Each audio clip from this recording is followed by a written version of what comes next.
Greetings everyone, my name is Jack5 and welcome to the Engie's Escape Adventures Director's Commentary. Wow, we made it. We really made it. I can't believe I'm sitting here about to talk about a 30-minute long epic. This is just absolutely insane. And you know what? Engie's Escape Adventures is probably going to be memorialized at my death because I put so much work into this that it really shows my movie side. Like, you know, there's so many things I could talk about, and I even have a list of bullet points for this commentary because there's no way I can remember all of this stuff. So, as usual with my commentaries, there's going to be no cuts or pauses. I'm watching the entire video all the way through. I might accidentally skip over some points, which is why the pacing of this video may be screwed up. If you have not watched Engie's Escape Adventures, please watch it. You need to watch it. There is nothing that can prepare you for this director's commentary other than that. And if you come into here, it will most likely ruin your enjoyment of the original video. So please watch the original collab. Thank you so much. Alright, let's get the show on the road. I'm going to hit play in 3, 2, 1. Alright, so here we go, the prologue. The only note I have for this is that it's the same voice actor as the contractor. He turned out to be really useful. So this is my entry. I actually decompiled High Tower event in order to create the black fog and the non-moving lava. This entire entry is based on the ending image of Engie's Hitman Adventures. So that's why there's headless zombies chasing him. Well, they're not really headless. I tried to make them headless. And there's the villager from The Rights and Wrongs of Gmod Animation, if you've watched that. It's the exact same character, but he's dead now. Oh, now, Scott Mack, I'm so proud of him because he did all of this voice acting, and it sounds so good, especially since all of them speak the same voice. Delta135 helped with the sound design for this entry because I was going through a bit of a stage where I didn't know what sounds to use. I want to thank those two people for helping me so much with this entry, and, wow, yeah. And, here I purposefully left room for the opening music because I had actually planned an anime opening from the start. I wanted my entry to go straight into an anime opening. So here it is. Music's by Daiki Kasho. I think that's how you pronounce his name. He's a really good Gran Turismo composer and, like, one of my childhood favorite, artists. Here's a couple of recurring characters, including ones by Scott Mack, Police Ranger, and there's Villager, although he's dead, because that's a joke. And this entry list is in chronological order. I was actually tossing up whether to use chronological or in order of entry, but we decided chronological because, well, people don't really pay attention to it, do they? Dummy did all the Chinese traditional translation for this, so I want to thank him for that. And here is a whole bunch of little clips that all tie into the lore of Engie's Adventures. That includes Engie's Hitman Adventures, as well as all of the other, you know, places that this series draws from. This is just amazing, and I can't believe this is finally done. I'm so excited for this. So excited I get to talk about it. Okay, Engie visits error fields by Furbro. So, he was having trouble thinking of the music at the start, so I suggested Marble It Up. Marble It Up has some really lighthearted music. There's a bunch of glitchy shadows that you may be able to see, like right behind that creature on the crate. Was also an issue I had when I was making my entry for the original collab. However, in this case, I figured that I would leave the shadows because it made more sense for this entry, because, you know, the whole point of it is that it's glitchy.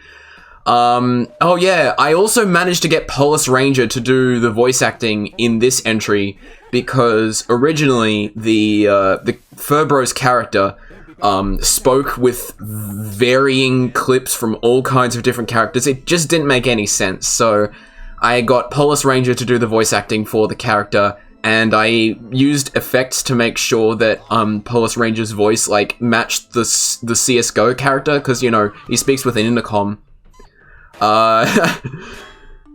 Yep, there's a Megalovania joke. Just a bunch of cultural references that I figured, we'll leave in. Well, there was one cultural reference that was unintended, but that's at the very end of the collab, and I'll get to that when we get to that. Hopefully, if I remember it. Alright, so, Mains 181's entry, A Fistful of Random Crits. Music selection was entirely my doing, so... of course, this time I'm not picking, all from the one game, but I'm moving around all over the place. I guess the only real song that Mains picked was the cowboy song at the standoff. There were also a couple of slight changes to the characters' voices here, like I changed the heavy to say hiding. He wasn't initially saying hiding. Now, in this next scene, this is actually a callback to my entry from Engie, from my entry into Engie's Hitman Adventures. That music that plays when the heavy is congaing is the same one I used in my entry for Engie's Hitman Adventures. These scenes had to be recorded because this map is very small and it has very obvious edges. So we shot it again so that you couldn't see the edges. And now for Scott Mac's entry, Who Wants to Be an Engie? This set was built entirely by him inside Source Filmmaker, and it looks amazing. I mean, there were a whole bunch of edits. I did all of the audio design here. And yeah, this entry has been edited to make it actually look like the real show, so it uses graphics from the actual show. I tried to get the font choices as close as possible to the actual show, but I mean, I don't know what fonts they actually use. And here I make a brief cameo because Scott Mac wanted me to be in here because we were working on the script together. And I guess I won't talk about this anymore. Again, I'll leave this to the end, but hopefully if you've seen the full thing, you know the motivation, I guess. And yeah, music selection happened in this entry too, so a bunch of stuff was changed so that it sounded better. That's the Voodoo Nia spy form, in case you're confused. Okay, Engie steals a bike by Hubert's Hub. I just stuffed this full of Gran Turismo music because it just seemed fitting with the presence of the motorbike vehicle. And the entry went through some volume adjustments, so it was mostly Hubert's Hub that did that himself. Yeah, a lot of the editing was just music because we had to work on the volume of all this stuff. Oh my goodness, I think I might be talking through these points too fast, Like, I've only got so many points for each entry, and I have no idea how fast I need to talk. Okay, here's the next point. I chose Super Beat Sports music for this. I've used Super Beat Sports music before, but Hubert's Hub had the, the expectation that this music wouldn't fit, but I felt that it was far better for us to use this song because it matched the mood as it was happening. Like, the flow of the music sort of matches how the characters react and move around. And then here, just because we had trouble finding music, we just picked the Gran Turismo 3 race end music. Okay, now, here, Polis Ranger, Revenge of the Rangers. It's customary for Polis Ranger to make multiple entries at this stage. He just likes to do things multiple times, and I understand that. He has a unique process of making entries. Again, here, music and sound design was mostly me, because, animation, it can only get you so far. And this was an editing nightmare because there was a lot of stuff I had to fix. This is no fault of his own, but just like, I think it was mainly just split frames or maybe some stuff that appeared, all kinds of things. And Duck Hunt, this is the best part. The Duck Hunt music is the best. Okay, Mr. Justin Studios, he started his animation at half the frame rate, so we had to make him animate at this speed instead. Same principles from Furbro's entry carried over. If I can figure out what those were. Oh yeah, the glitchy shadows. They we left those in. We kept leaving those in because again, this was a very outlandish entry with a lot of glitches. Those giant dancing engineers in the back are amazing. I think I giggle every time I see them.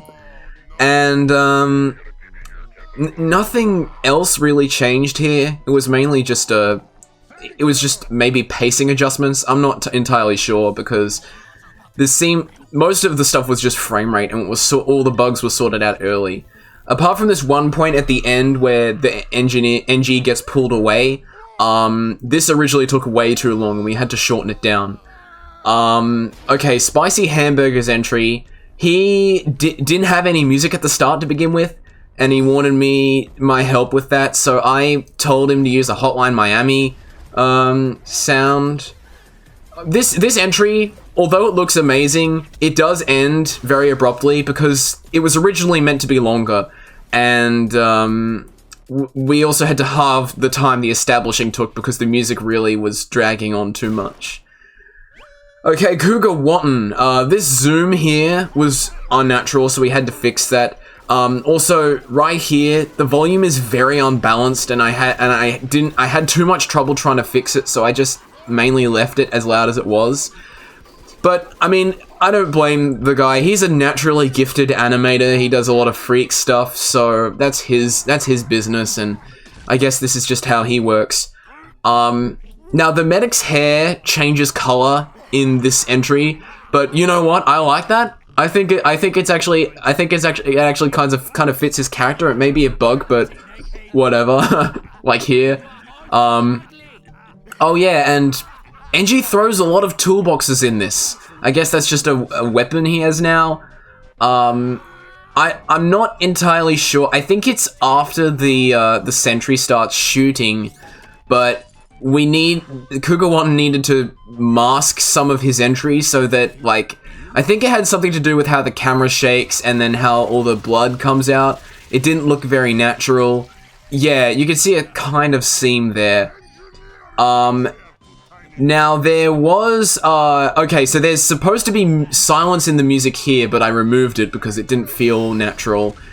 And, this is probably a great transition into the next entry because this is the only one where Engie crawls away, so I naturally transition into the entry where he's crawling, which is Godel's one. This is the most similar to Raxo in the entire collab because Raxo is a huge inspiration. Nothing needed fixing in post for this entry. This was just a really good entry, and it was also the first entry that we ever got. And honestly, it's a shame that this guy deleted his channel because he had some really good stuff. I don't know what prompted him to do that because this is a really good entry, and I just love it. It's one of those things where you just like to pretend that you're one of the characters and you do all the motions when no one can see you, you know? And a bunch of little gags that nobody else will understand except the people who pay attention to this. It's just Raxo humor, and that's why I love it so much. And also this, like, final boss scene. I don't really have anything written down here. This is just a really, like, intense final boss scene. I will say maybe this area could have done with, like, some extra lighting, because it's a bit too, dark.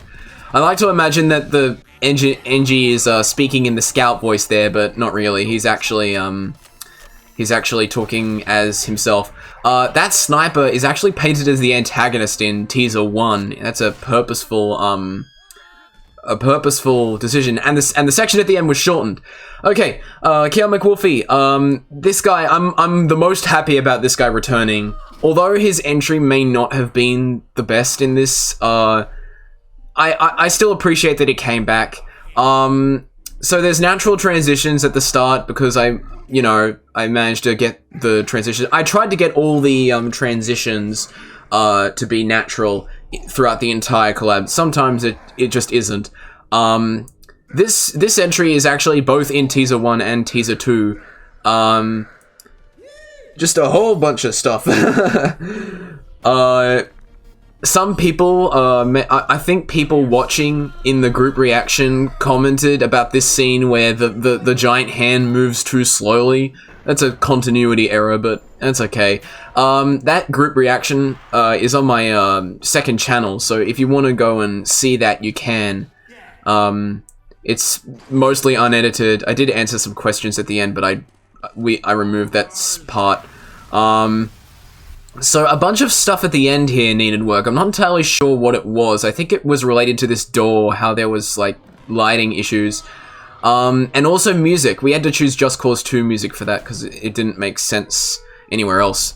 Okay, Sayu Engie gets vibe checked. This entry needed a lot of shortening because everything was happening too slowly. Now, I actually made this yeet line here. I really hate that meme, but it didn't make any sense for it to get removed, so I just decided, you know what, I better make it so that the engineer actually says it instead of, you know, whatever. And speaking of shortening, the engineer originally sat here for way longer, and he had a scene where he, like, had a light bulb over his head or something. I don't know. There were also some unnecessary subtitles right here, but we removed those because, you know, we prefer that everybody innately understands what everyone says. As for everything after this, nothing changed. It was mostly just getting Sayu into the swing of things, and then once he had an idea of how things were supposed to be edited, we just rolled with that. Oh yeah, I combined these teleporter shots in teaser 2 when it's showing the Engie's Escape Adventures logo, like this shot and also the shot where the teleporter starts spinning. I combined those two. There was a lighting issue, but I fixed that. And I figured that the teleporter would be a good transition into Michael Studio's entry because, you know, it's the most different and it involves a portal. This entry is made in Roblox. It's not made in SFM or Gmod, and you know what? I don't care. Screw it. SFM Gmod collab with Roblox in it? I don't care. I mean, I hate Roblox, but this is fine. Majority of the sound design was redone here, and also the watermark is custom. The font I used was Barram. It was originally gonna have, I don't know, I don't know what I'm talking about. Added some camera shake here. And as for that character, we were having a bit of confusion over what voice that character should have, and I settled on Scout because it just made the most sense, even though it doesn't look anything like Scout. The cannon out of the dispenser may not make any sense, but it was needed for the plot of the entry. And also, I saved the typical Zelda music for the Roblox entry because of course I would. That's just, you know, expected of Roblox stuff.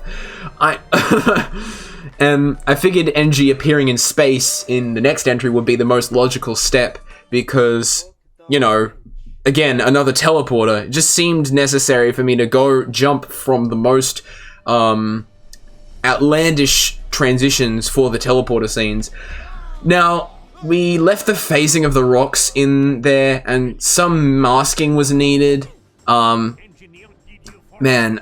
yeah, this part ties into the opening of the collab. If you remember that scene where Soldier was Soldier was holding onto the dispenser and flying into space. That's where he ended up here. Now getting back to the masking, in the scene where Engie is flying around in space, like there are some things that were masked out. That's what I was talking about.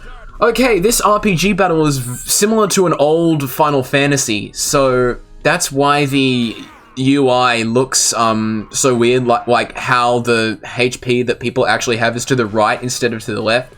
This is a very stylized entry, and I'm really happy with how this ended up looking. Now we did, as for me and Tedwink, we did argue a little about how the entry should end. Mainly, he didn't want any music, but I was like, no, you need to add music because otherwise there's no mood. And we just settled on this little ambience track here, just for that scene. Okay, Pumpkin Cake's entry. Now, some people think the rain going backwards is a bug. No, it's not. That's on purpose.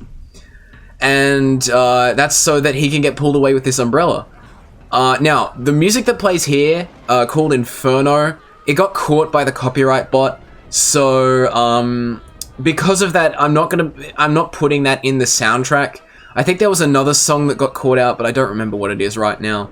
Now, it was very difficult for me to find a way to end this entry, so I just decided to make this custom graphic and transition into Big Man's entry instead.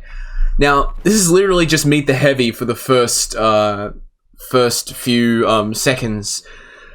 Now, speaking of arguments from Ted Wink's entry, I probably had the most arguments with Big Man because the pacing of this entry is very different from the rest of the collab.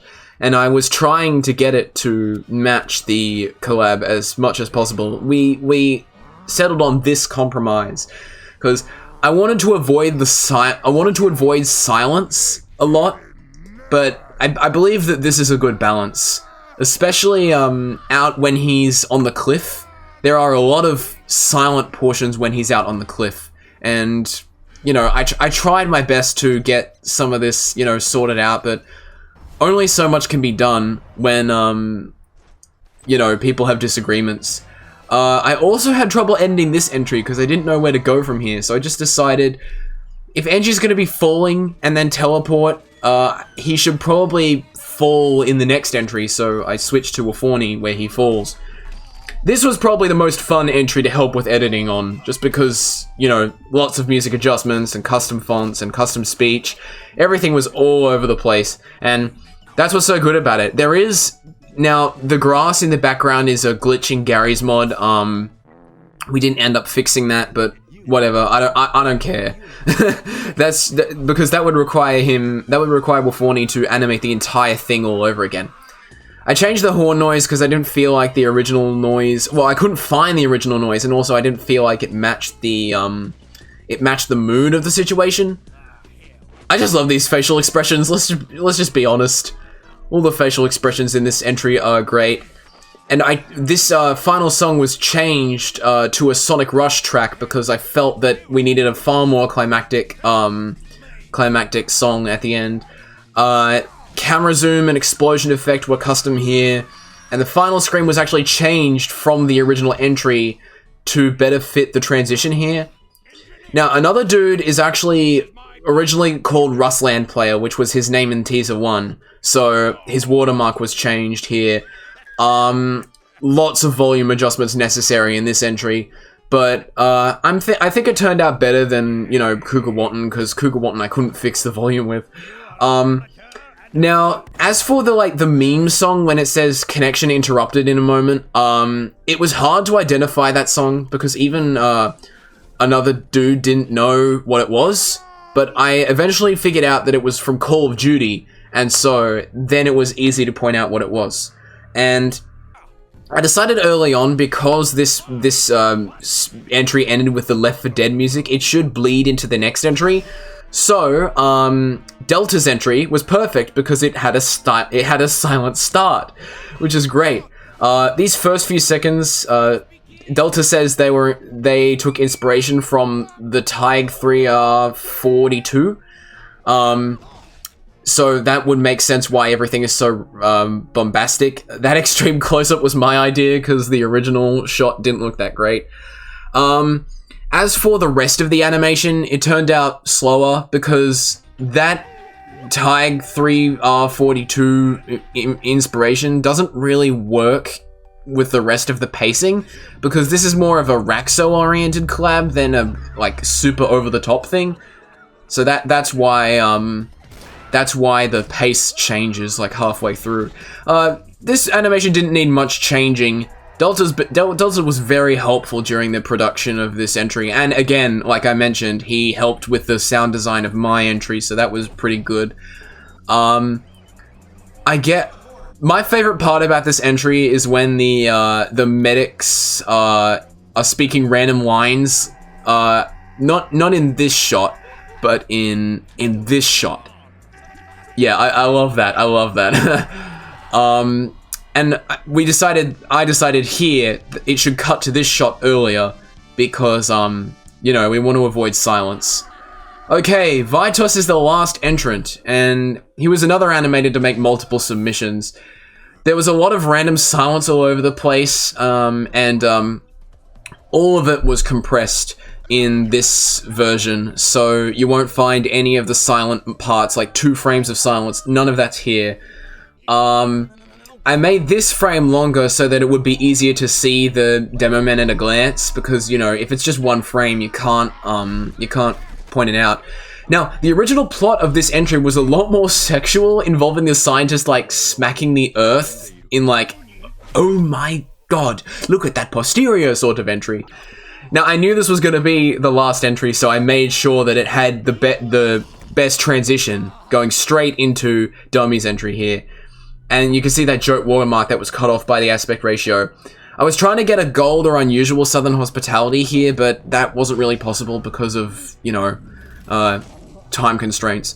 Yeah, this is the final battle between Engie and Voudinier. I actually custom built this map, and the same, again, I also custom built the map I made for my entry. So this entire landmass is completely custom. Now, the scanner engineers that Voudinier brings out here are actually taken from both my entry to Soldier's Dispenser collab and my entry to the Engie's Hitman Adventures. Dummy wanted all of the characters in this to float because it would be easier to animate, and I agree, I understand that. Now, people keep talking about Sans. This was unintentional. We did not intend for this to be Sans. I don't understand why people came up with that connection, because I didn't. Engie wears a face mask because it's like Dummy's icon. Dummy wanted Engie to wear the face mask here. Also, Distance is a great soundtrack for tense or ambient stuff, like, so that's why we use the Distance soundtrack so much for, like, the climax here, and also the confusing parts in the first and second entries into this series. Now, this falling sequence is a reference to Kung Fu Hustle, and I know that some people got this reference. But yeah, Kung Fu Hustle, I haven't seen it, but Dummy's seen it, and he loves it. That's why he included that reference. Now, here, he actually destroys the contractor phone, which is, you know, the defining feature. This is actually where he first found it. But I'm not going to elaborate on the story until later, I don't think. I think I'm going to save this for another video I might make. And, as for here, this is the contractor. This is what the contractor looks like. He's actually speaking to his, assistant here. I don't know what the assistant looks like, and I don't care. But, you know, just something cool. Now that three in the foreground is actually, symbolic, but I'll explain after the video why that's the case, at the end of this video. Everybody did a great job. I want to thank everybody here, including the voice actors, Canacon23, or Mario as he is on Steam, Scott Mack, Polis Ranger, Michael Studio, and Matthew Greer. You all did a great job voicing the characters in this collab, and it would not be the same without them. I would probably have to do a whole ton of sentence mixing. I even tried to get Dummy to be a voice actor in my entry, but that didn't turn out because, you know, Dummy probably isn't the best voice actor. So, yeah, Scott Mack did a way better job. No offense, Dummy. You know, voice acting is voice acting. And, yeah, this was a huge project as evidenced by these giant music credits. There are just so many of them, and there are too many people to thank. Some people in the special thanks showed up, and there were also some honorable mentions from people that were going to make entries or tried to make entries and didn't. I think only the latter applies. But yeah, so much stuff went into this, and I want to thank everybody who involved themselves with Engie's Escape Adventures. You all did amazing work in your own respective way. And, well, Engie's coming for me after what I've put him through. I figured that would be a fitting end after, you know, all the stuff I've done. Oh boy. And that's the end of Engie's Escape Adventures. It's only 27 minutes long, but oh, it feels much shorter, and I wish that it felt longer, but you know.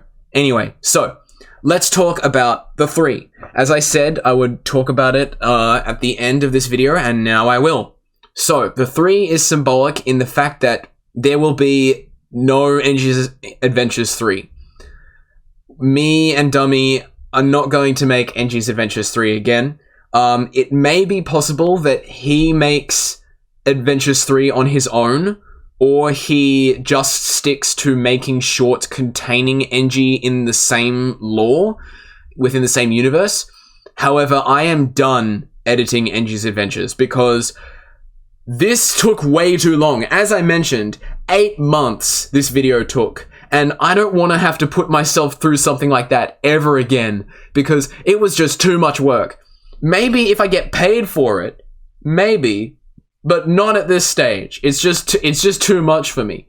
And also, Dummy may host other collabs, but I need a break from big projects. Like, I feel like what he might do is host a if TF2 was mixed with other games collab, or I don't know what you'd call it, the mixing collab. I have no idea. But anyway, yeah, I will save stuff like explaining the entire story to later videos. I want to thank all the participants once again and everybody involved. You guys did fantastic work, and this huge thing will most likely be at my memorial because I did so much editing work on this that it's basically just who I am at this point. And although some reactions have come out, I can't wait to watch all of them, all of the ones that do come out after this. And yeah, that's gonna be it. So thank you all so much for watching. Leave your thoughts and opinions in the comments below, and I will see you all next time.